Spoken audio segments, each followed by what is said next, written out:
शोभया नित्यसेवितं शङ्खचक्रादिसंयुक्तं घनश्यामं चतुर्भुजं प्रभोर्नन्दकुमारो मे स्वामिनी वृषभानुजा। कृतार्थोऽहं कृतार्थोऽहं कृतार्थोऽहं न संशयः। चिन्ता संतारो यत्पादाम्बुजरेण वः श्रियानन्तानि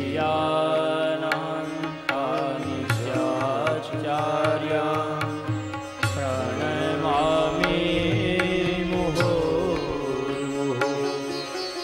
यदनुगतो जन्तु सर्वदुःखातिगो भवेत् तमहं सर्वदा वन्दे श्रीमद्वल्लभनन्दनम्। अज्ञानतिमिरान्धस्य ज्ञानाञ्जनशलाकया चक्षुरुन्मीलितं येन तस्मै श्रीगुरवे नमः। नमामि हृदये शेषे लीलाक्षिराधिशायिनं लक्ष्मी सहस्रलीलाभिः सेव्यमानं कलानिधिः। चतुर्भिश्च चतुर्भिश्च चतुर्भिश्च त्रिभिस्तथा षड्भिर्विराजते योऽसौ पञ्चधारुदये नमः। पञ्चधारुदये नमः। पञ्चधारुदये नमः।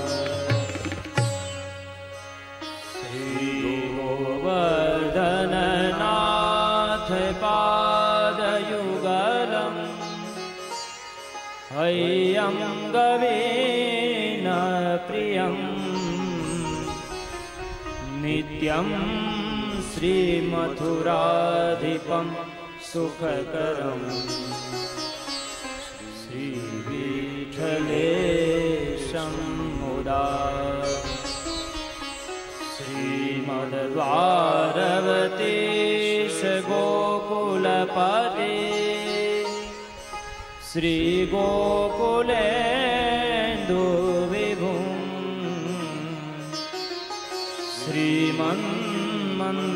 श्रीमन्मन्मथमोहनं नटवरं श्रीबालकृष्णं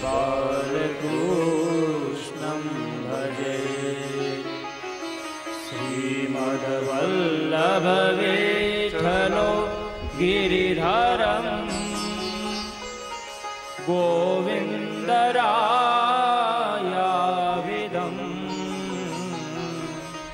श्रीमद्बालकृष्ण गोकुलपति नाथं रघूणांस्तथा। एवं श्रीयदुनायकं किल घन श्यामं च ताद्वंशजा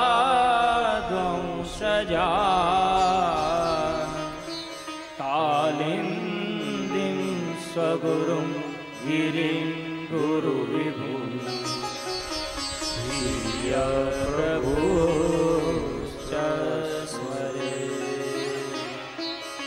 पुष्ट પુષ્ટિમાર્ગીય સર્વાગ્ય કરુણારસપૂરિતઃ શ્રેષ્ઠ ફલપ્રદાતા ચ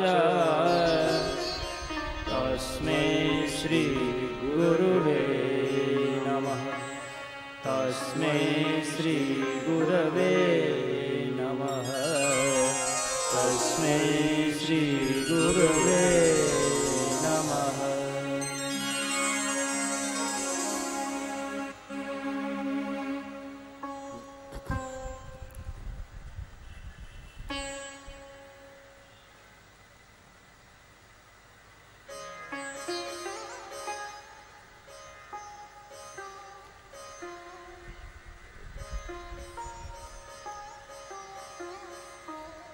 મરોરથી પરિવાર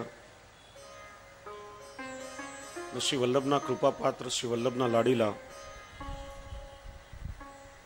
આપ સૌ ભગવદી વૈષ્ણવજનો,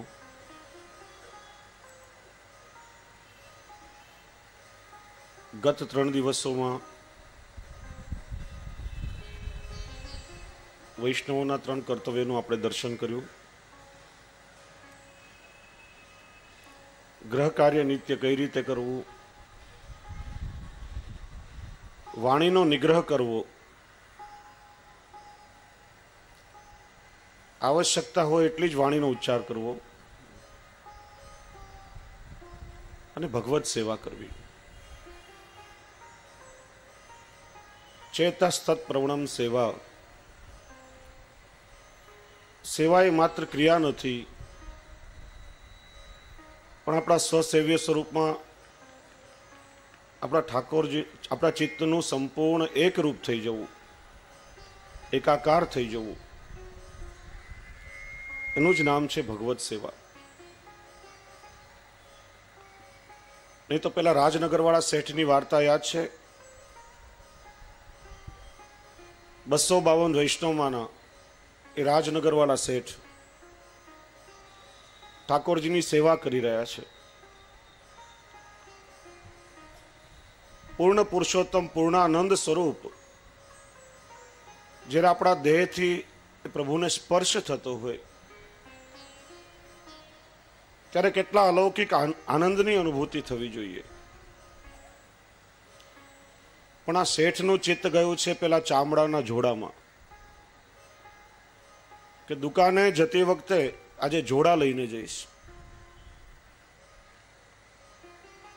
ઘરમાં કોઈ મહેમાન આવ્યા, બહારથી દરવાજો ખખડાવ્યો, શેઠ છે. શેઠના દીકરાની વહુ, જેને માનસી અવસ્થા સિદ્ધ થઈ હતી, અંદરથી જવાબ આપ્યો કે બાપુજી ઘરમાં નથી, એ જોડા લેવા માટે ગયા છે. શેઠના કાન ચમક્યા. હું તો અહીં ઘરમાં છું, માત્ર મનમાં વિચાર કરી રહ્યો હતો કે દુકાને જતી વખતે જોડા લઈ જઈશ, તો વહુને ક્યાંથી ખબર પડી? હાથમાં ઠાકોરજીની સેવા હોય, આપણે હાથ પવિત્ર કરતા હોઈએ, અને વખતે જો ચિત્ત ભટકે તો માનસીસા પરામતા કેવી રીતે સિદ્ધ થઈ શકે?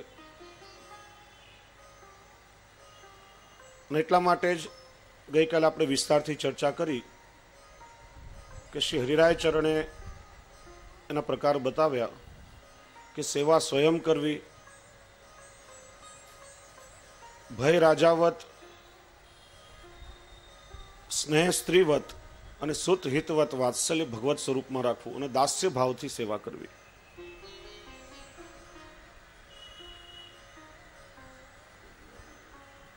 દયારામભાઈ એક ચંદ્રાવળામાં ખૂબ સુંદર કહે છે કે અન્ય સાધને શ્રેય આપણું, પણ હરિને શું સુખ? સેવામાં આનંદ ઉભયને, માટે ભજનાનંદ જ મુખ્ય. જ્ઞાન માર્ગમાં દેહ દમનના બીજા બધા સાધનો આપણે કરીએ છીએ કેવલ આપણા સ્વાર્થ માટે, અને જેવું સાધન કરશું એવા ફળની આપણને પ્રાપ્તિ થશે. પણ ભગવદ સેવા એવો પ્રકાર છે કે જેમાં આપણને પણ પ્રસન્નતા થાય અને આપણા પ્રભુને પણ પ્રસન્નતા થાય, અને પરસ્પર બંનેની પ્રીતની ડોર બંધાય અને ડોર મજબૂત પણ બને. આપણા અંતરની ડોર અંતર્યામીની સાથે જોડાય ત્યારે સેવા ફલાત્મક બને છે, ત્યારે માનસી અવસ્થા સિદ્ધ થાય છે.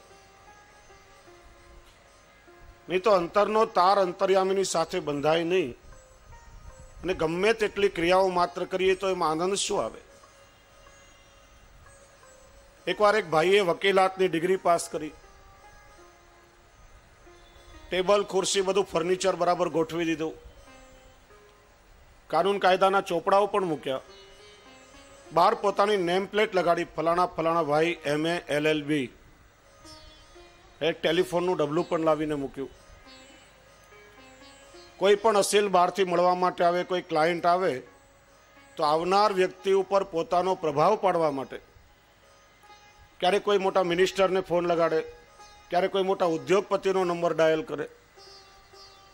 પછી એની મોટી મોટી વાતો ચાલુ થાય કે સાહેબ તમે જરા પણ ચિંતા કરતા નહીં, 2-3 તારીખમાં આપણે કેસ જીતી જવાના. એકવાર એક માણસ હાથમાં બેગ લઈને આવ્યો, પેલા વકીલની સામે ખુરશી પર બેઠો. આવનાર વ્યક્તિ પર પોતાનો પ્રભાવ પાડવા માટે પેલા વકીલે કોઈ મોટા ઉદ્યોગપતિનો નંબર લગાડ્યો અને પછી એની વાતો ચાલુ થઈ. સાહેબ તમે જુઓ, કાલે કોર્ટમાં કેવી દલીલો રજૂ કરું છું, 1-2 તારીખમાં જ આપણે કેસ જીતી જવાના, આખો કેસ આપણા હાથમાં છે. ના સાંભળીને આવનારો માણસ હસવા લાગ્યો.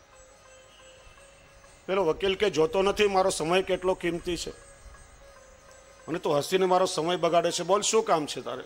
પેલો કે હસવું નહીં તો શું કરું, ટેલિફોન ઓફિસમાંથી આવું છું અને તમારા ટેલિફોનનું જોડાણ મારે કરવાનું છે, હજી ટેલિફોનનું કનેક્શન થયું નથી ને વાત કોની સાથે કરું છું? સેવા ક્રિયાત્મક કરીએ ત્યારે ફલાત્મક નહીં બને.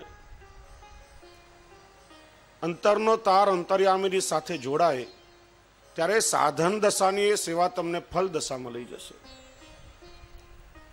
અને એટલા માટે ભગવદ સેવા પ્રત્યેક પુષ્ટિજીવો માટે આવશ્યક છે.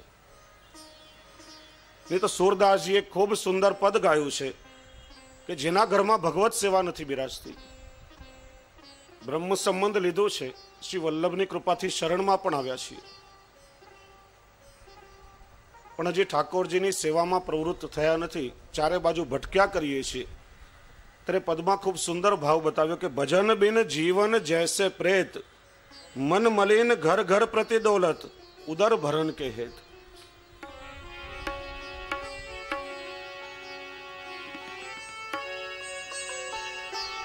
जीवन जैसे प्रेत भजन बिन, जीवन जैसे प्रेत, जीवन जैसे प्रेत भजन बिना, जीवन जैसे प्रेत.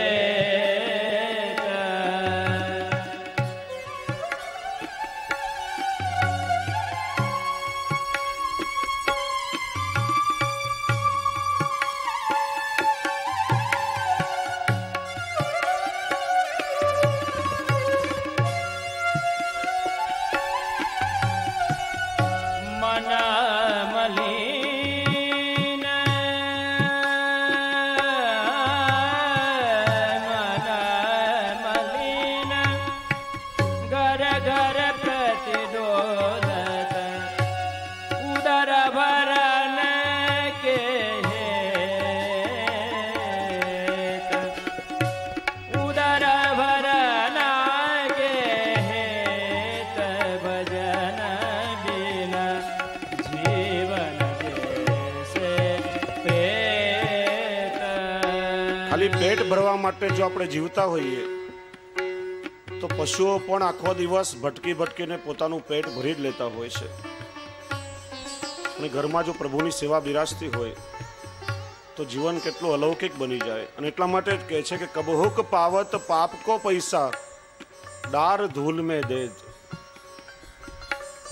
कबहु गए पावत पाप को कबहु गए पावत पाप को पैसा डाल धूल में देता डाल धूल में देता मुख कटु वचन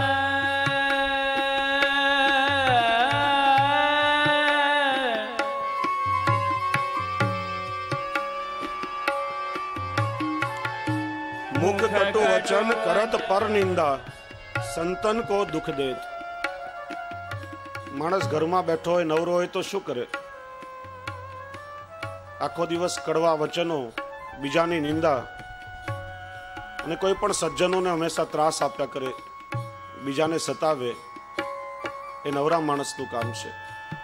અને ઘરમાં જો ભગવત સેવા બિરાજતી હોય તો સતત નિરંતર આપણું જીવન ભગવદમય બની જાય.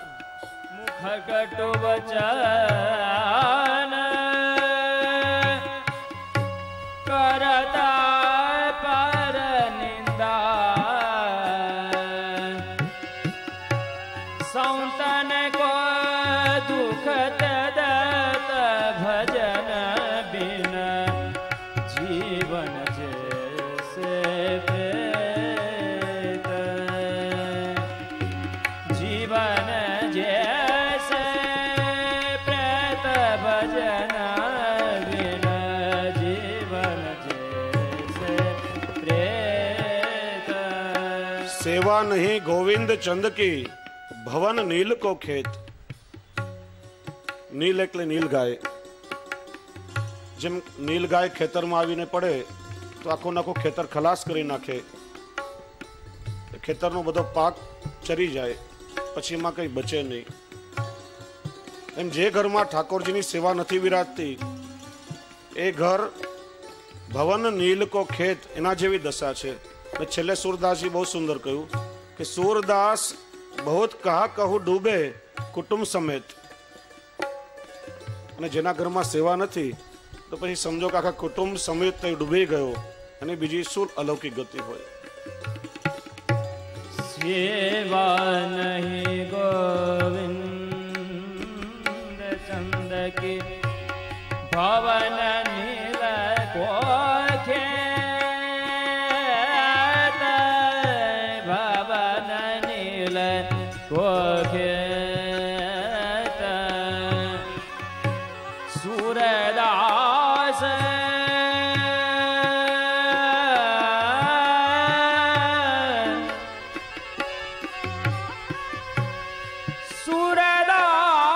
सूरदास सूरदास बहुत कहाँ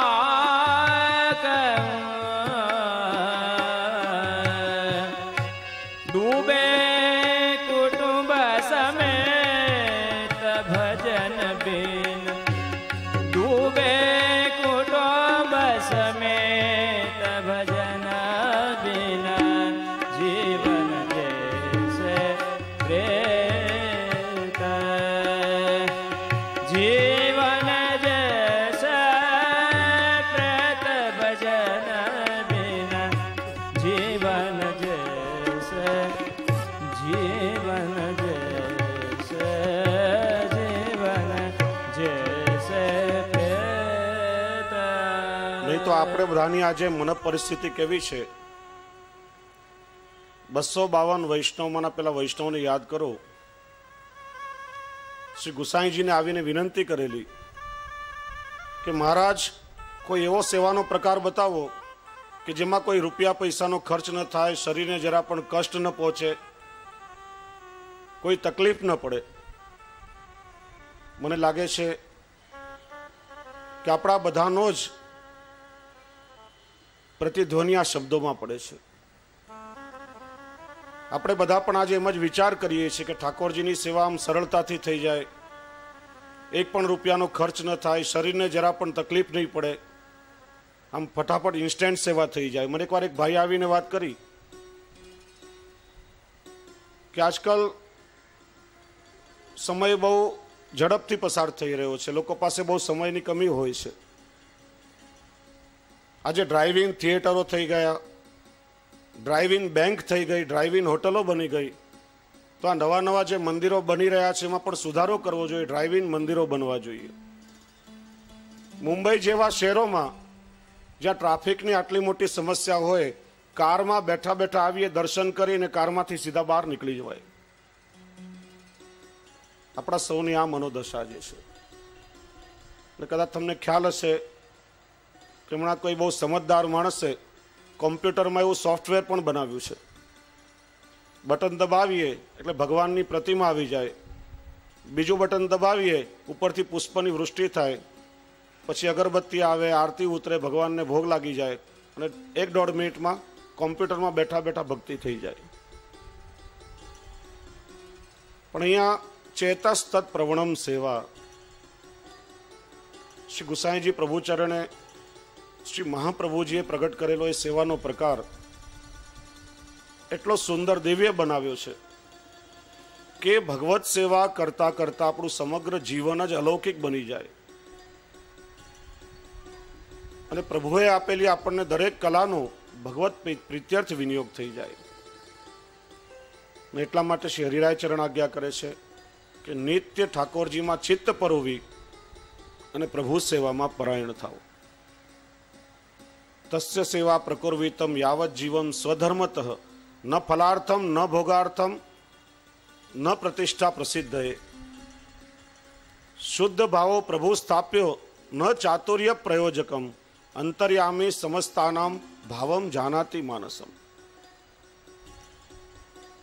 શ્રી આચાર્ય ચરણની આજ્ઞાનુસાર સેવા કૃતિર ગુરોરાજ્ઞા.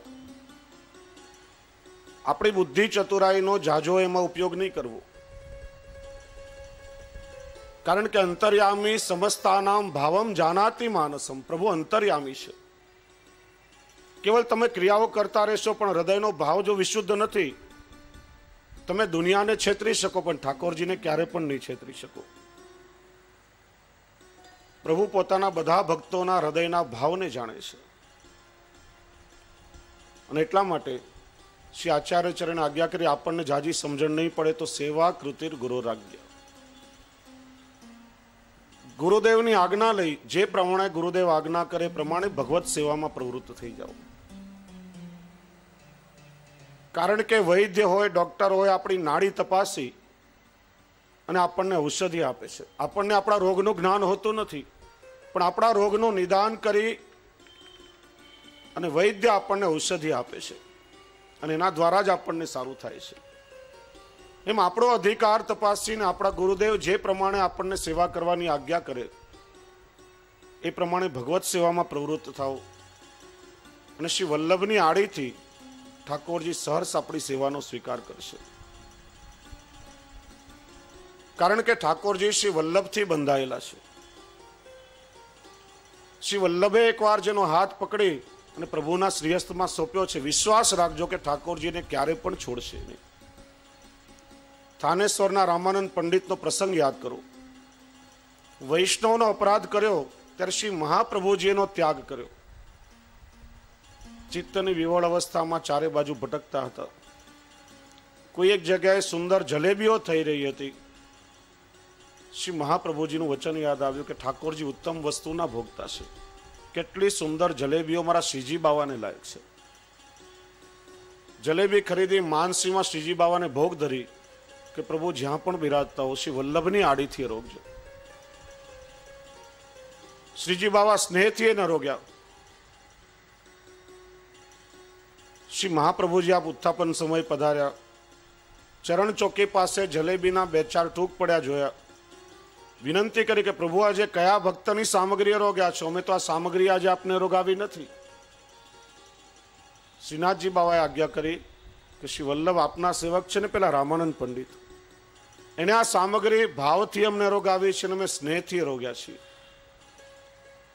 ત્યારે આચાર્ય ચરણે વિનંતી કરી કે કૃપાનાથ, એનો તમે ત્યાગ કર્યો છે. ત્યારે શ્રીજી બાબાએ આજ્ઞા કરી કે વલ્લભ, આપ એના ગુરુ છો, આપ કદાચ એનો ત્યાગ કરી શકો, પણ આપ એકવાર કોઈ જીવનો હાથ પકડીને અમારા હાથમાં સોંપો, અમારાથી એનો ત્યાગ કેમ થઈ શકે? એમાં બ્રહ્મ સંબંધની ફલરૂપતા બતાવી છે. અને એટલા માટે સેવા કૃતિર ગુરુ રાજ્ય. શ્રી વલ્લભની આડીથી વિશુદ્ધ ભાવથી પોતાની બુદ્ધિની કોઈ પણ ચતુરાઈ યોજ્યા વગર ઠાકોરજીની સેવા કરશો, પ્રભુ સહર્ષ એનો અંગીકાર કરશે. અને સાથે સાથે ગુરુની આજ્ઞા તો ખરી જ, પણ ભગવત સુખનો વિવેક રાખવો આવશ્યક છે. કારણ કે નહીં તો બહુ મોટી ગડબડ થઈ જાય. જો ભગવત સુખનો, પ્રભુની પ્રસન્નતાનો વિચાર ન હોય અને કેવલ જડતાપૂર્વક વળગી રહીએ તો પ્રભુને સુખને બદલે કદાચ અપ્રસન્નતા પણ થઈ શકે. અમારા સૌરાષ્ટ્રમાં એક ગામડામાં દર વર્ષે શિયાળામાં એક ગુરુદેવ આવે અને ખૂબ જ ગુરુ ભક્ત પરિવાર એમને ત્યાં એમનો મુકામ થાય. દર વર્ષે ઉનાળામાં આવે અને ગુરુજી ઉનાળામાં પધારે એટલે પરિવાર ખૂબ ભાવથી ગુરુજીની સેવા કરે. લીમડાના ઝાડ નીચે આમ જલનો છિડકાવ કરે, સુંદર મજાનો આમ ઢોલિયો પાથરે, ખાટલો ઢાળી દે, ગુરુજીને શીતલ મધુરું સુંદર શરબત પાય, ગુરુજીને પોઢારે ચરણ સેવા કરે. અને ગરમીના દિવસો એટલે વસ્ત્ર ભીનું કરીને ઠંડા પાણીની ઝાલર ઉમારે અને ખૂબ ભાવથી સેવા કરે. દર વર્ષે ગુરુજી ઉનાળામાં પધારે. એક પરિવારના જે વડીલ વ્યક્તિ હતા, જતા જતા પોતાના સંતાનોને કહેતા ગયા કે આપણા ગુરુદેવ દર વર્ષે પધારે છે, જે રીતે હું સેવા કરું છું એ રીતે તમે પરંપરાથી ગુરુદેવની સેવા કરજો. સંતાનોએ મનમાં બરાબર ગાંઠ વાળી લીધી અને જે રીતે પિતાએ બતાવ્યું વર્ષો વર્ષ એ રીતે ગુરુદેવની સેવા કરે. એકવાર અચાનક ગુરુદેવને શિયાળામાં આવવાનું થયું. સંતાનોએ તો પિતાની આજ્ઞા યાદ રાખેલી કે હું કરું છું એ રીતે ગુરુદેવની સેવા કરજો. માગસર પોષના કડકડતા ઠંડીના દિવસો, ઓતરાદા વાયરા, હાડ થઈ જાય એવી ઠંડી, અને એમાં ગુરુજી પધાર્યા ત્યારે એમના પેલા પરિવારના દીકરાઓએ લીમડાના ઝાડ નીચે પાણીનો છિટકાવ કર્યો. પરાણે ગુરુજીને એના પર બેસાડ્યા. ગુરુજી તો આમ ઠંડીથી થરથર ધ્રુજવા લાગ્યા. વળી પાછું ઠંડુ શીતલ શરબત સામે રાખ્યું. ગુરુજી કે આ પીશ તો મારું તો આવી બનશે નહીં, આપને તો પીવું જ પડશે, મારા પિતાશ્રી આજ્ઞા કરતા ગયા છે. પરાણે શરબત પાયું. ધ્રુજતા ધ્રુજતા ગુરુજી ખાટલામાં સૂતા અને વળી પાછા ઠંડા પાણીની ઝાલરો મારવા લાગ્યા. ગુરુજીને એવી શીત ઉપડી કે તરત જ ત્યાંથી ઉઠીને પાછા પોતાના ઘરે ચાલ્યા, અને પછી ક્યારે પણ ન આવ્યા તે ન જ આવ્યા.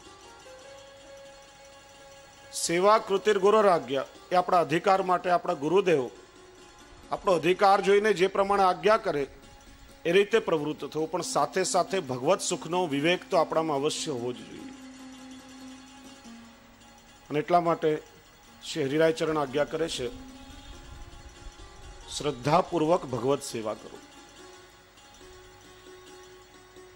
કારણ કે શ્રદ્ધા એ પણ ભક્તિનું એક આવશ્યક અંગ છે. અને શ્રદ્ધા એ માનવીની એક અમૂલ્ય સંપદા છે, અમૂલ્ય મૂડી છે. કોઈ પણ ક્રિયા જ્યારે શ્રદ્ધાપૂર્વક કરીએ છીએ ત્યારે ક્રિયા ફલિત થાય છે, અને શ્રદ્ધા વગર કરેલી ક્રિયા એ વ્યવહાર માત્ર છે. એટલા માટે જ શ્રી આચાર્ય ચરણ વિવેક ધૈર્યાશ્રયમાં આજ્ઞા કરે છે કે અવિશ્વાસો ન કર્તવ્ય સર્વથા બાધકસ્તુ સહ બ્રહ્માસ્ત્ર ચાતકો ભાવ્યો પ્રાપ્તમ સેવેત નિર્મમ. ભક્તિ માર્ગ પર ચાલનાર જીવે ક્યારે પણ પ્રભુના સ્વરૂપમાં કે પ્રભુની લીલાઓમાં અવિશ્વાસ નહીં કરવો જોઈએ. અવિશ્વાસ એ ભક્તિ માર્ગમાં સૌથી મોટામાં મોટો બાધક છે. શ્રી મહાપ્રભુજી દ્રષ્ટાંત આપીને સમજાવે છે, બ્રહ્માસ્ત્ર ચાતકો ભાવ્યો પ્રાપ્તમ સેવેત નિર્મમ. પ્રસંગ સાંભળ્યો હશે. રાવણ સીતાજીનું હરણ કરીને લઈ ગયો, અશોક વાટિકામાં રાખ્યા. હનુમાનજી રામચંદ્રજીના દૂત બની મુદ્રિકા સાથે લઈ અશોક વાટિકામાં સીતાજીને મળવા માટે આવ્યા. મુદ્રિકા જોઈ સ્મરણ થયું. પછી હનુમાનજીને ભૂખ લાગી હતી એટલે અશોક વાટિકાના વૃક્ષના ફળો તો ખાધા, પણ સમૂળ બધા વૃક્ષોનો નાશ કરવા લાગ્યા. રાવણને જ્યારે ખબર પડી કે કોઈક વાનર ઘૂસી ગયો છે અને આખી અશોક વાટિકાને ઉજાડી રહ્યો છે, ત્યારે કેટલાય શક્તિશાળી રાક્ષસોને હનુમાનજીને પકડવા માટે મોકલ્યા, પણ બધાનો હનુમાનજીએ સંહાર કર્યો. છેવટે મેઘનાદ હનુમાનજીને પકડવા સ્વયં આવ્યો અને બ્રહ્માસ્ત્ર નામનું અસ્ત્ર, જે અમોઘ કહેવાય છે, જે ક્યારે પણ નિષ્ફળ નહીં જાય. બ્રહ્માસ્ત્ર એટલે હોય તો એક સૂતરનો તંતુ માત્ર, પણ એની મંત્ર શક્તિ એટલી પ્રબળ છે કે ક્યારે પણ નિષ્ફળ જતું નથી. અને આ છેવટનો અમોઘ અસ્ત્ર બ્રહ્માસ્ત્ર એનો મેઘનાદે પ્રયોગ કર્યો અને હનુમાનજી એનાથી બંધાઈ ગયા. હનુમાનજીને પકડીને રાવણના દરબારમાં લાવવામાં આવ્યા. રાવણને અવિશ્વાસ થયો કે આટલા શક્તિશાળી વાનરને સૂતરના દોરેથી બાંધ્યો છે, આને તો મજબૂત લોખંડની સાંકળોથી બાંધવું જોઈએ. મેઘનાદને વિશ્વાસ હતો એટલે હનુમાનજી બ્રહ્માસ્ત્રથી બંધાયા, પણ જેવો રાવણને બ્રહ્માસ્ત્રમાં અવિશ્વાસ થયો ત્યારે બ્રહ્માસ્ત્ર જેવું અમોઘ અસ્ત્ર પણ નિષ્ફળ થઈ ગયું. બધા બંધનો તૂટી ગયા અને પછી હનુમાનજીને લોખંડની સાંકળોથી બાંધ્યા. હવે સાંકળોની તાકાત કેટલી! બધી સાંકળો તોડી લંકાનું દહન કરીને હનુમાનજી નીકળી ગયા. શ્રી મહાપ્રભુજી સમજાવે છે કે અવિશ્વાસથી બ્રહ્માસ્ત્ર જેવું અમોઘ અસ્ત્ર પણ નિષ્ફળ થઈ જાય છે.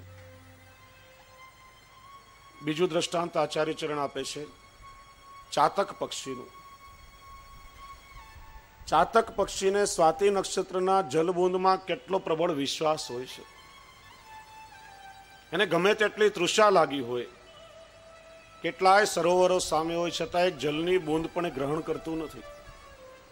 અને એનો દ્રઢ વિશ્વાસ છે, અને એના વિશ્વાસને તૃપ્ત કરવા માટે, એને પુષ્ટ કરવા માટે સ્વાતિ નક્ષત્રમાં અવશ્ય મેઘની વૃષ્ટિ થાય છે, અને એ બૂંદોનું ગ્રહણ કરી અને ચાતક પક્ષી પોતાની તૃષા છુપાવે છે. એટલે ભક્તિ માર્ગ પર ચાલનાર ભક્તે ચાતક પક્ષી જેવો દ્રઢ વિશ્વાસ ભગવાનના સ્વરૂપમાં અને ભગવાનની લીલાઓમાં રાખવો જોઈએ. ભક્તિ માર્ગનો આધાર જ શ્રદ્ધા છે, અને સૌથી મોટામાં મોટો બાધક એ અવિશ્વાસ છે. એનું કારણ શ્રદ્ધાથી જ વિશ્વાસ પ્રગટ થાય છે, શ્રદ્ધાથી ભાવ પ્રગટ થાય છે. અવિશ્વાસ કેવલ અભાવને જ પોષે છે. અને એટલા માટે નારદ પુરાણમાં કહેવાયું, શ્રદ્ધયા સાધ્યતે સર્વમ શ્રદ્ધયા તુષ્યતે હરિ. શ્રદ્ધાથી માનવી પ્રત્યેક કાર્યને સાધ્ય કરી શકે છે. અસાધ્યમાં અસાધ્ય કાર્ય હોય તો પણ માનવી શ્રદ્ધાથી એને સહજતાથી સાધ્ય કરી શકે છે. અને શ્રદ્ધા દ્વારા જ પ્રભુને પણ સંતોષ થાય છે, શ્રદ્ધાથી જ પ્રભુ મળે છે. શ્રદ્ધા એક એવું તત્વ છે કે માનવીની શ્રદ્ધા જ્યારે દ્રઢ થઈ જાય છે ત્યારે પ્રત્યક્ષમાં કોઈ પણ વસ્તુ આપણને નહીં મળી હોય, પરોક્ષ રૂપથી પણ એ અલૌકિક ફળને માનવી પ્રાપ્ત કરી શકે છે. મહાભારતનો પ્રસંગ યાદ કરો. એકલવ્ય નામનો ભીલ બાળક દ્રોણાચાર્ય પાસે ધનુર્વિદ્યા શીખવા માટે આવ્યો. એની પરીક્ષા કરી અને દ્રોણાચાર્યને લાગ્યું કે અત્યંત તેજસ્વી છે, આને હું ધનુર્વિદ્યાનું જ્ઞાન આપીશ તો અર્જુન કરતાં પણ વધારે આગળ જશે. અને દ્રોણાચાર્ય પાંડવ પક્ષપાતી હતા. એમણે કહ્યું, હું તો રાજ્યકુળનો ગુરુ છું, તું ભીલ બાળક છું, હું ક્ષત્રિય સિવાય કોઈને પણ વિદ્યાદાન આપતો નથી, આ વિદ્યા મારાથી તને નહીં શીખડાવી શકાય. પણ એકલવ્ય નિરાશ થયો નથી. એ તો મનથી જ દ્રોણાચાર્યને પોતાના ગુરુ માની ચૂક્યો હતો, અને એની શ્રદ્ધા એટલી પ્રબળ હતી કે જંગલમાં આવ્યો, માટીમાંથી દ્રોણાચાર્યની પ્રતિમા બનાવી અને શ્રદ્ધાપૂર્વક પ્રતિમામાં ગુરુભાવ રાખી અને પોતે ધનુર્વિદ્યા શીખવા લાગ્યો. અને તમે જુઓ કે શ્રદ્ધામાં કેટલી તાકાત છે કે જે વિદ્યા ગુરુએ પ્રત્યક્ષમાં નથી શીખડાવી એ કેવલ ગુરુ પ્રત્યેની શ્રદ્ધાથી એકલવ્યને શીખી ગયો. બધી વિદ્યાઓ આત્મસાત કરી અને પછી ગુરુ દક્ષિણામાં હાથનો અંગૂઠો માંગ્યો. એ જુદો પ્રસંગ છે, એ પ્રભુની લીલા હતી. એટલા માટે જ ગીતાજીમાં પણ ભગવાન કહે છે કે શ્રદ્ધા મયોયમ પુરુષ યોય શ્રદ્ધસ્ય એવસ. મનુષ્ય શ્રદ્ધાવાન છે અને તેથી જ જે જેવી શ્રદ્ધાવાળો છે એ મનુષ્ય પણ તેવો છે. મહાભારતના શાંતિ પર્વમાં પણ કહેવામાં આવ્યું છે કે અશ્રદ્ધા પરમમ પાપમ શ્રદ્ધા પાપ પ્રમોચિની. અશ્રદ્ધા જેવું મોટું પાપ બીજો કોઈ નથી, કારણ કે એનાથી માનવીના અભાવનું પોષણ થાય છે અને બહિર્મુખતાનું કારણ બને છે. અશ્રદ્ધા માનવીને ઠાકોરજીથી બહિર્મુખ કરે છે, જ્યારે શ્રદ્ધા એ માનવીએ કરેલા પાપનું પણ પ્રમોચન કરે છે. એટલા માટે શ્રદ્ધા હોવી આવશ્યક છે. પૂર્વમાં પણ આપણે શ્રવણ કર્યું હતું, સંદિગ્ધો હિ હતો મંત્ર. કોઈ પણ મંત્રનો જાપ કરવા માટે બેસીએ તો પણ શ્રદ્ધાપૂર્વક કરવો જોઈએ. મંત્રમાં પણ જો શ્રદ્ધા નહીં હોય તો મંત્ર પણ નિષ્ફળ થઈ જશે. એકવાર ચાચા હરિવંશજીને ઠાકોરજીની સામગ્રી લેવા માટે કે બહાર જવાનું થયું. નદી પાર કરીને જવાનું હતું. રાત્રિનો સમય હતો, કેવટ ખલાસીઓ કોઈ હતા નહીં અને વિલંબ થાય તો ઠાકોરજીને પરિશ્રમ પડે એવું હતું. ચાચા હરિવંશજીની સાથે એક વૈષ્ણવ હતો. ચાચાજીએ પેલા વૈષ્ણવને કહ્યું કે વૈષ્ણવ, હું અષ્ટાક્ષર મંત્રનું સ્મરણ કરતો કરતો આ નદીના જલના ઉપર પગ મૂકીને ચાલું છું. તું મારો હાથ પકડ અને મનમાં અષ્ટાક્ષરનું સ્મરણ કરી અને મારે પગલે પગલે તારો પગ મૂકીને ચાલજે. ચાચાજી અષ્ટાક્ષરનું સ્મરણ કરતા કરતા એ નદીના જલ પર પગ મૂકીને ચાલવા લાગ્યા. વૈષ્ણવનો હાથ પકડ્યો હતો. એ વૈષ્ણવ પણ ચાચાજીના પગલે પગલે મનમાં અષ્ટાક્ષરનું સ્મરણ કરીને પગ મૂકીને ચાલવા લાગ્યો. મધ્યમાં આવ્યા ત્યાં પેલા વૈષ્ણવને થયું કે ચાચાજી અષ્ટાક્ષર મંત્ર બોલી અને પાણી ઉપર ચાલી રહ્યા છે. હું પણ અષ્ટાક્ષર બોલીને ચાલી રહ્યો છું, તો ચાચાજીના પગલા ઉપર શા માટે મારા પગ મૂકું? મનમાં વિચાર થયો અને બાજુમાં પગ મૂકવા ગયો તો એનો પગ જલની અંદર ચાલ્યો ગયો. ચાચાજીને પકડી લીધો કે વૈષ્ણવ ચૂક્યા, શું થયું? વૈષ્ણવે કહ્યું, ચાચાજી મને વિચાર આવ્યો કે આપ અષ્ટાક્ષર બોલીને જલ પર ચાલી શકો છો તો હું શા માટે નહીં ચાલી શકું? ત્યારે ચાચાજીએ કહ્યું કે વૈષ્ણવ, જે દિવસે અષ્ટાક્ષરમાં મારા જેટલી તમારી શ્રદ્ધા પ્રબળ થઈ જશે તે દિવસે તમે પણ જલ ઉપર પગ મૂકીને ચાલી શકશો. શ્રદ્ધા આવશ્યક છે. મંત્રનો જાપ પણ જો શ્રદ્ધા વગર કરીએ તો સિદ્ધમાં સિદ્ધ મંત્ર પણ નિષ્ફળ થઈ જાય છે. ગુરુ આપણને કોઈ શબ્દ પણ કહે અને ગુરુના વચનમાં જો વિશ્વાસ હોય તો ગુરુએ આપેલો સામાન્ય શબ્દ પણ આપણા માટે સિદ્ધ મંત્ર બની જાય છે. અને ગુરુના વચનમાં જો વિશ્વાસ કે શ્રદ્ધા નહીં હોય તો ગુરુએ આપેલો સિદ્ધ મંત્ર પણ આપણને ફલિત થઈ શકતો નથી. એટલા માટે ભગવત સેવા કરવા માટે પણ શ્રદ્ધાની અત્યંત આવશ્યકતા છે. અને એટલે શ્રી હરિરાયજી આપણને સમજાવે છે કે શ્રદ્ધાપૂર્વક ઠાકોરજીની સેવા કરો. હવે મહત્વની વાત એ સેવા કરવાની આજ્ઞા કરી. જે સેવ્ય સ્વરૂપની આપણે સેવા કરી રહ્યા છીએ ત્યારે વૈષ્ણવો એ પણ વિવેક રાખવો જોઈએ કે આપણા માથે બિરાજતું એ પુષ્ટિ પુરુષોત્તમ પ્રભુનું સ્વરૂપ પૂર્ણાનંદ છે, સર્વેશ્વર સર્વસમર્થ છે. શ્રી આચાર્ય ચરણે આપણા માથે પધરાવી આપેલું સ્વરૂપ એ કોઈ સામાન્ય તત્વ કે કોઈ પ્રાકૃત દેવી દેવતા જેવું નથી. આપણે ઘરમાં કોની સેવા કરી રહ્યા છીએ? શ્રી મહાપ્રભુજીએ સર્વસમર્થ પરબ્રહ્મ પરિપૂર્ણ પુરુષોત્તમ નિકુંજ નાયક વ્રજાધીશ એવા ભગવાન શ્રી કૃષ્ણનું વ્રજલીલાનું સેવ્ય સ્વરૂપ પુષ્ટ કરીને આપણા માથે પધરાવી આપ્યું છે અને આપણે ઘરમાં નિત્ય એ પરમ તત્વને સેવીએ છીએ. આજે ઘણા વૈષ્ણવોને પ્રશ્ન થાય કે આપણા હિન્દુ ધર્મમાં 33 કરોડ દેવી દેવતાઓની ઉપાસના બતાવવામાં આવી છે અને મુખ્ય પંચદેવનું પૂજન પણ કહ્યું છે. જ્યારે પુષ્ટિ માર્ગમાં આપણે કેવલ ભગવાન શ્રી કૃષ્ણની અનન્યતાપૂર્વક સેવા કરીએ છીએ એનું કારણ શું? ગઈકાલે પ્રશ્નોત્તરીમાં પણ આ પ્રશ્ન આવ્યો હતો અને આ પ્રશ્ન આજનો નથી, અનાદિકાળનો છે. આચાર્ય ચરણના સમયમાં પણ જગન્નાથપુરીના રાજાના દરબારમાં આવા જ પ્રશ્નો ચર્ચાયા હતા. પ્રશ્નો ઉપસ્થિત થયા કે આપણા હિન્દુ ધર્મમાં અનેક શાસ્ત્રો છે, 4 વેદ, 18 પુરાણો, ઉપપુરાણો, ષડ દર્શન. માનવી પોતાના જીવનમાં કેટલા શાસ્ત્રોનું અધ્યયન કરી શકે, પણ માણસે જો પોતાના જીવનમાં શ્રેય સાધવું હોય તો આ બધા શાસ્ત્રોના સારરૂપ શાસ્ત્ર કયું? બીજો પ્રશ્ન એ થયો કે હિન્દુ ધર્મમાં 33 કરોડ દેવી દેવતાઓ છે, માણસ કેટલાની ઉપાસના કરી શકે? એકને રીઝવે તો બીજા ખીજે પણ ખરા. પણ આ બધા દેવી દેવતાઓમાં સૌથી શ્રેષ્ઠ દેવાધિદેવ ઉપાસ્ય એવા દેવ કોણ? ત્રીજો પ્રશ્ન થયો કે વેદમાં લગભગ 6.5 કરોડ મંત્રો છે. કેટલાય શાપિત મંત્રો છે, મંત્રોના પ્રકાર જુદા જુદા છે. એ પ્રકારનું લોકોને જ્ઞાન પણ હોતું નથી. વિપરીત ફળ આપવા વાળા પણ થઈ શકે.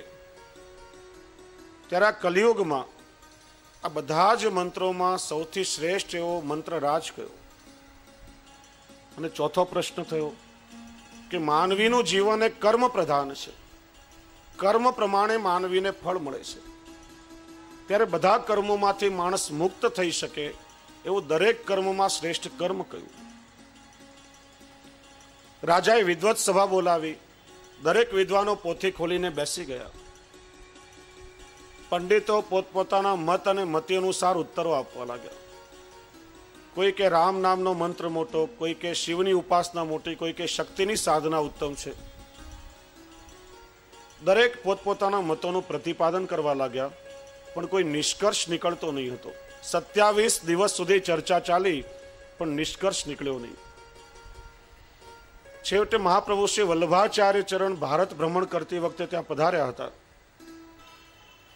રાજાના દરબારમાં પધાર્યા. રાજાએ આપનું આચાર્યોચિત સન્માન કર્યું, આસન પર બિરાજવાની વિનંતી કરી અને આ પ્રશ્ન શ્રી મહાપ્રભુજીની સામે પણ રાખવામાં આવ્યા. શ્રી વલ્લભાચાર્ય ચરણે આજ્ઞા કરી કે આ પ્રશ્નોના હું ઉત્તર આપું, પણ કદાચ કોઈ વ્યક્તિ એને અમાન્ય પણ કરે.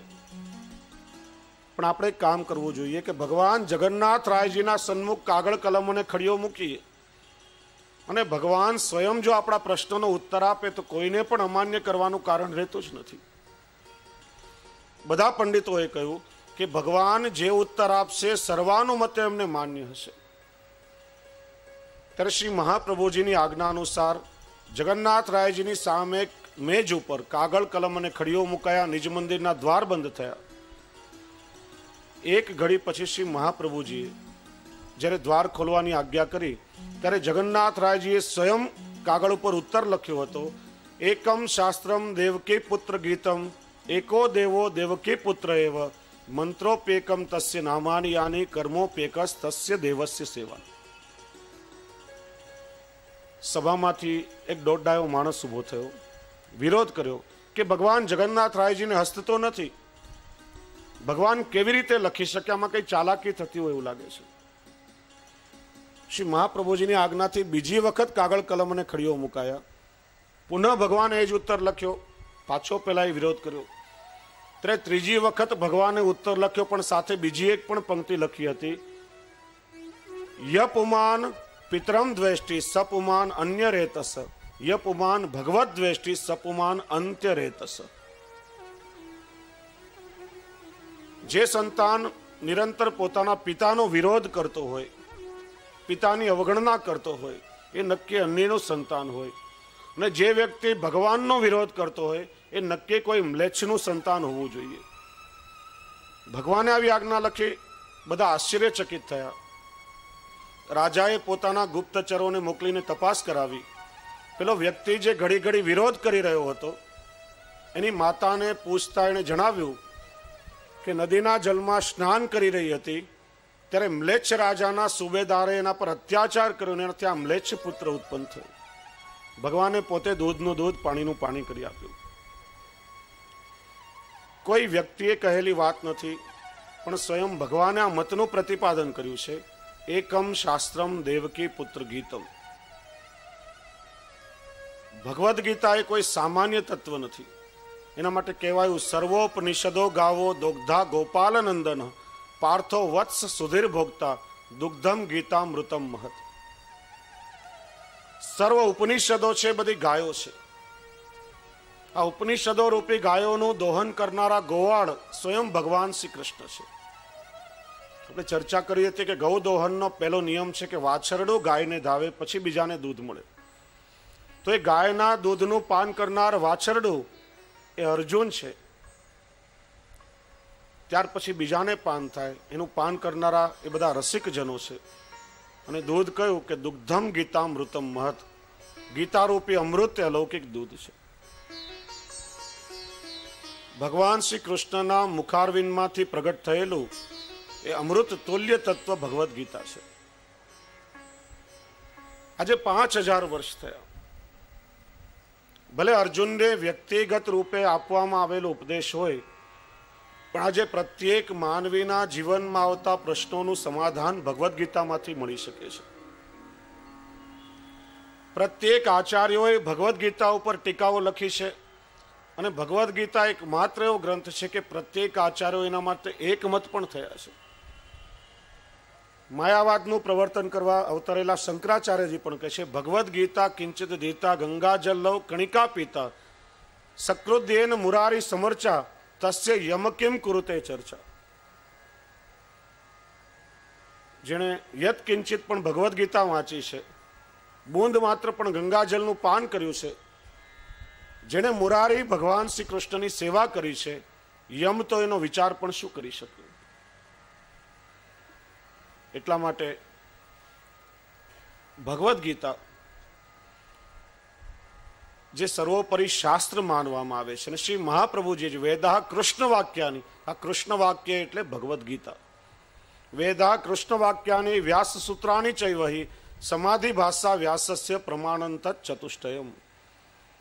વેદ, ભગવદ્ ગીતા, બ્રહ્મસૂત્ર અને શ્રીમદ ભાગવત, આ ચારેયને શ્રી મહાપ્રભુજીએ પ્રસ્થાન ચતુષ્ટય તરીકે સ્વીકારેલા છે, પ્રમાણ તરીકે સ્વીકારેલા છે. અને એટલા માટે ભગવદ્ ગીતા એ આપણા હિન્દુ ધર્મનો સર્વોપરી ગ્રંથ માનવામાં આવે છે. કારણ કે સ્વયં પ્રભુના મુખમાંથી પ્રગટ થયેલું તત્વ છે. કદાચ તમે સાંભળ્યું હશે, વર્ષો પહેલા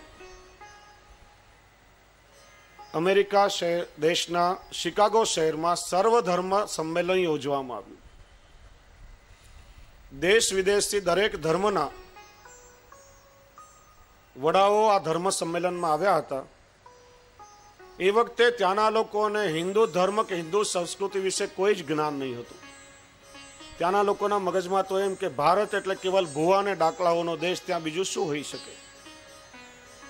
અને એ વખતે હિન્દુ ધર્મના પ્રતિનિધિ તરીકે સ્વામી વિવેકાનંદ ત્યાં ગયા હતા. બહુ જ લાગવગ લગાડ્યા પછી ફક્ત 2 મિનિટ એમને બોલવા માટે ફાળવવામાં આવી. પણ એમનું તેજસ્વી ભાષણ લગભગ અડધો કલાક સુધી ચાલ્યું અને ત્યાંના લોકો એનાથી ખૂબ જ પ્રભાવિત થયા. અને બીજે દિવસે ત્યાંના પ્રમુખ સમાચાર પત્રોમાં હેડલાઇન્સમાં આવ્યું કે જે દેશનો તેજસ્વી આટલો સંન્યાસી હોય એ દેશમાં ક્રિશ્ચન મિશનરીઓ મોકલવા એ નરી મૂર્ખતા છે. અને આ વાત ત્યાંના ક્રિશ્ચન પાદરીઓને ગમી નહીં, એટલે એમણે સ્વામી વિવેકાનંદનું અપમાન કરવાની, હિન્દુ ધર્મનું અપમાન કરવાની એક યોજના બનાવી. એક મેજ ઉપર, ટેબલ ઉપર બધા ધર્મના ગ્રંથો મૂક્યા. એમાં સૌથી નીચે ભગવદ્ ગીતા મૂકી અને સૌથી ઉપર બાઇબલ મૂક્યું. પૂછ્યું, મહારાજ સૌથી નીચે ભગવદ્ ગીતા છે ને જોવામાં કેવું લાગે છે?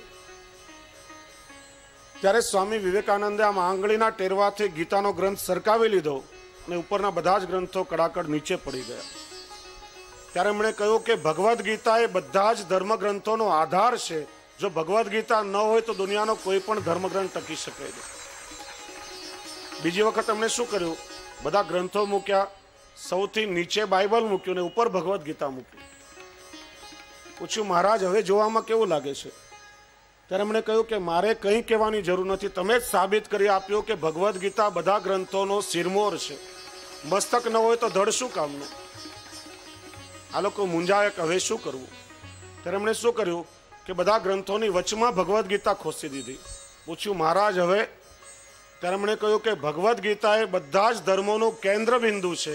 કેન્દ્ર બિંદુ ન હોય તો વર્તુળ ક્યારે પણ સંભવી શકે નહીં. એટલા માટે કેવલ અર્જુનને ઉપદેશવામાં આવેલી વાત નથી, પણ પ્રત્યેક માનવીના જીવનમાં લાગુ પડે છે. જે ભગવાન શ્રી કૃષ્ણના મુખમાંથી વેદ પ્રગટ થયા, જે ભગવાન શ્રી કૃષ્ણના મુખમાંથી ગીતા પ્રગટ થઈ, એ જ ભગવાન શ્રી કૃષ્ણના મુખાવતાર વૈશ્વાનર અગ્નિ મહાપ્રભુ શ્રી વલ્લભાચાર્ય ચરણ છે. અને એટલા માટે શ્રી મહાપ્રભુજીએ પોતાના સેવકોને જે વ્યક્તિગત ઉપદેશ આપ્યા, જેને આપણે 16 ગ્રંથ કહીએ છીએ, અને આ 16 ગ્રંથનું બીજું નામ છે વલ્લભ ગીતા. ભગવદ્ ગીતાના પેંગડામાં પગ મૂકી શકે એવું કોઈ તત્વ હોય તો શ્રી વલ્લભ ગીતા છે. કારણ કે આપણે પણ ચર્ચા કરી કે જે શરણાગતિનો ઉપદેશ આપીને ભગવદ્ ગીતાનો વિરામ થયો, એ શરણાગતિ પછી તો પુષ્ટિ માર્ગનો પ્રારંભ થાય છે. અને એટલા માટે આ 16 ગ્રંથો વલ્લભ ગીતા એ વૈષ્ણવ માટે સર્વોપરી છે. એ ભગવદ્ ગીતાનો જ સંપૂર્ણ સાર છે. અને વૈષ્ણવોએ જીવનમાં 16 ગ્રંથમાંની શ્રી વલ્લભની આજ્ઞાઓનું અનુસરણ કરવું જોઈએ અને જીવનમાં આચરણમાં ઉતારવી જોઈએ. એકમ શાસ્ત્રમ દેવકી પુત્ર ગીતમ, એકો દેવો દેવકી પુત્ર એવ.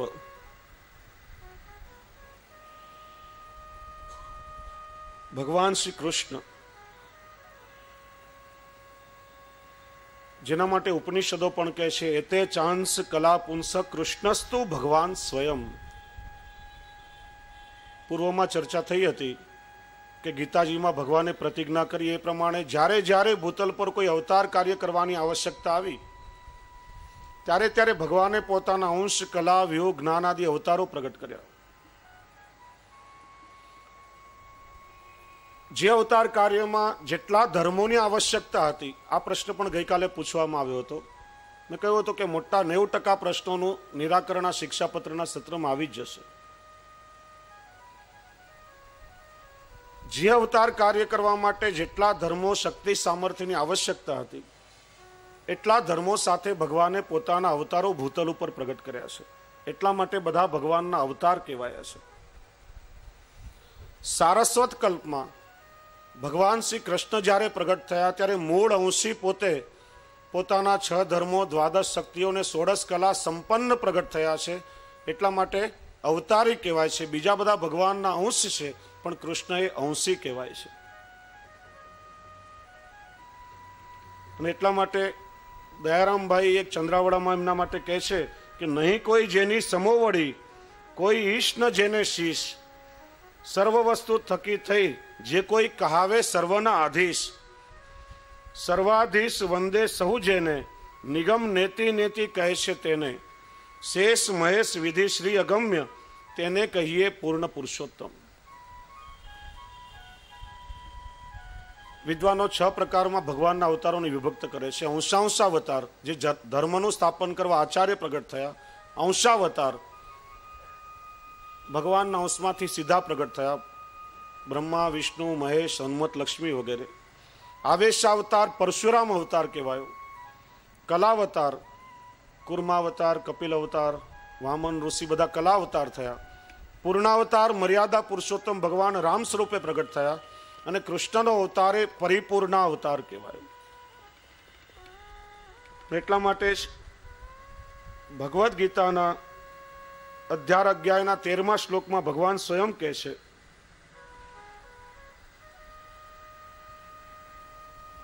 કે હું જ જગતમાં સર્વથી શ્રેષ્ઠ છું. આ સમગ્ર જગત મારા શ્રીઅંગ સ્વરૂપે છે. જગત મારો અંશમાંથી પ્રગટ થયેલું છે.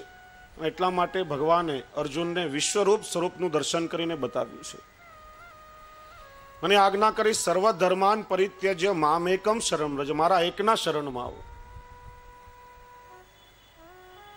એટલા માટે જ શ્રી મહાપ્રભુજીએ એવા પરિપૂર્ણ પુરુષોત્તમ એવા ભગવાન શ્રી કૃષ્ણને સેવ્ય બનાવીને આપણા મસ્તક પર પધરાવ્યા છે. વૈષ્ણવો, ઘણી વખત આજે પ્રશ્ન થાય છે, પુષ્ટિ માર્ગમાં અનન્યતાપૂર્વક કેવલ કૃષ્ણની ભક્તિ શા માટે, બીજા દેવી દેવતાઓની ઉપાસના શા માટે નહીં? ત્યારે ગઈકાલે પણ એ ચર્ચા થઈ હતી. પુષ્ટિ માર્ગમાં કોઈ પણ દેવી દેવતાઓની ઉપેક્ષા કરવામાં આવતી નથી. જે જેના મૂળ સ્વરૂપમાં છે એ મૂળ સ્વરૂપે આપણે સૌને સ્વીકાર્ય કર્યા છે. કારણ કે જેટલા પણ દેવી દેવતાઓ છે એ ભગવાન શ્રી કૃષ્ણનો જ પરિકર છે, ભગવાનના જ અંશ છે. એટલા માટે આપણે કોઈનો અનાદર કરતા નથી, કોઈની ઉપેક્ષા કરતા નથી. પણ શ્રી મહાપ્રભુજી આપણને સમજાવે છે કે જેટલા પણ દેવી દેવતાઓ છે ભગવાન શ્રી કૃષ્ણની અંગભૂત સૃષ્ટિ છે.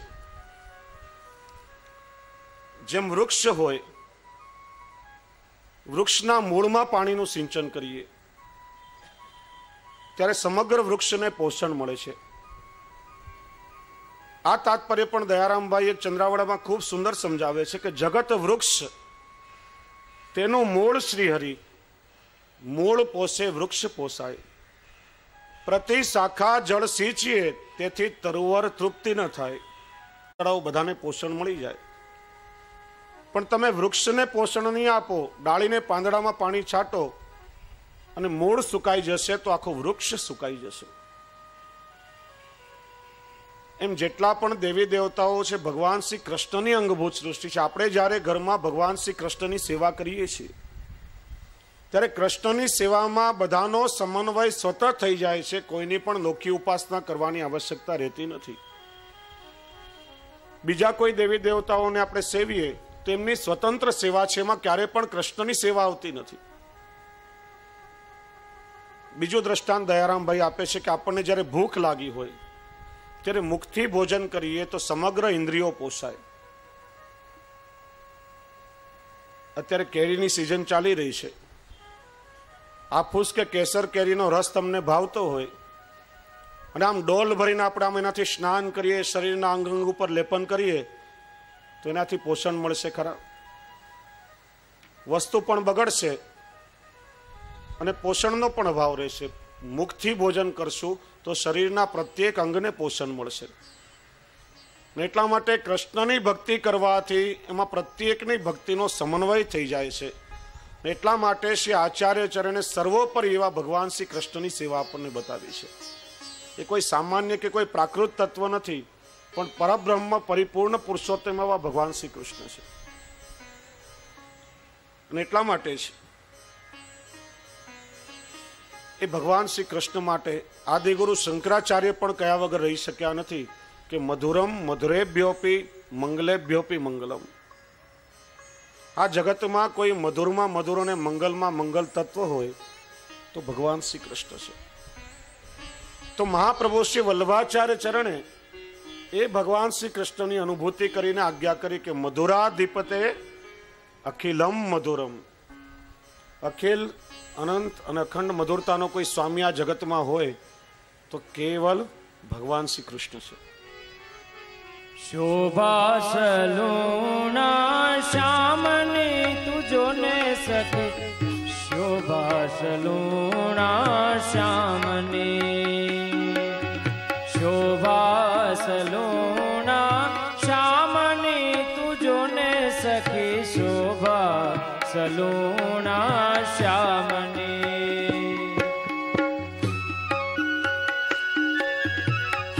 યાદ રહ્યું કયું તાળ વગાડવાનું હશે? આનંદની વાત છે. ભાવથી બધા સાથે ગાઓ વિષ્ણુ. કોટી કંદર પલ જાવે નું મુખડું, કોટે કંદર્પ લાવણ્ય, કરોડો કામદેવ પણ જેની શોભા જોઈને લજ્જિત થઈ જાય એવા ભગવાન શ્રી કૃષ્ણ છે. એવું ભગવાનનું અલૌકિક સૌંદર્ય છે. કોટી કંદર્પ લજાવે નું મુખડું, ફીકી પડી છે કળા કામની તુજો ને સખી શોભા સલુણા શ્યામની. શોભા સલુણા શ્યામની તુજો ને સખી શોભા